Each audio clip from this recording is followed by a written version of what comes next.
Le gouvernement a pour mission de s'occuper de la politique du pays, d'en organiser la vie. Il vise à concilier développement économique, équité sociale et protection de l'environnement. C'est aussi l'ensemble des politiques publiques qui sont concernées. Actions internationales, politiques économiques et sociales, actions dans le domaine de l'éducation ou de la recherche, ou encore politiques sectorielles.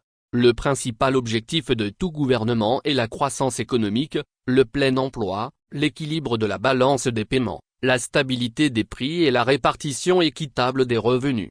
Paradoxalement au Togo, les citoyens ont du mal à identifier les missions et objectifs de leur gouvernement. Les faits sont assez parlants dans plusieurs secteurs. Yango, l'opérateur des services de transport de personnes qui pratique les meilleurs tarifs au Togo, est interdit d'activité sur toute l'étendue du territoire national selon un communiqué publié le jeudi 17 octobre 2024. Le gouvernement togolais, à travers le ministère des Transports routiers et ferroviaires, a déclaré illicites les activités de la société qui emploie au moins 700 Togolais comme chauffeurs. Le gouvernement togolais reproche à l'entreprise néerlandaise présente dans plusieurs pays africains une violation de toutes les procédures et autorisations administratives requises. Ces manquements représentent des risques significatifs pour notre pays, notamment, le risque sécuritaire pour les usagers en absence de contrôle adéquat. Pour un gouvernement qui se gargarise de l'amélioration du climat des affaires, qu'est-ce qui l'empêche d'accompagner la société à remplir les conditions administratives nécessaires afin de sauvegarder les emplois pour le bonheur de sa population? Des sources bien introduites évoquent plutôt une question de concurrence que les autres plateformes soutenues par des pontes voraces n'accepteraient,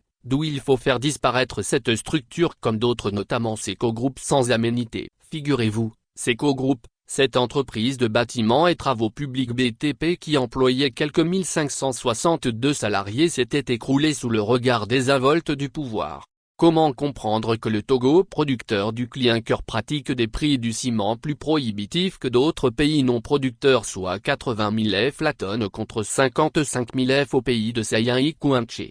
Sur quel marché le Togo fait-il ses approvisionnements en gaz butane pour que la bonbonne de 12,5 kg soit vendue à 9 875 F contre 3 750 F au Niger? Le Niger, n'ayant pas de port, se charge pourtant à partir de Lomé. Comment comprendre que pour les mêmes trajets, le billet d'avion coûte plus cher au Togo qu'ailleurs? Qu'est-ce que le peuple togolais a fait pour subir une telle guillotine? À y regarder de près, c'est juste que les gouvernants, au lieu d'être au service de la population pour faire son bonheur, se soient transformés en femmes et hommes d'affaires. Ayant des intérêts partout au milieu des délits d'initiés, ceux qui incarnent le pouvoir, en de vrais commerçants véreux, plongent plutôt la population dans la gêne. Les institutions de la régulation de la vie étant aussi édentées, accompagnent malheureusement la population dans sa descente aux enfers. De qui viendra le salut? Honoré à Dontuy.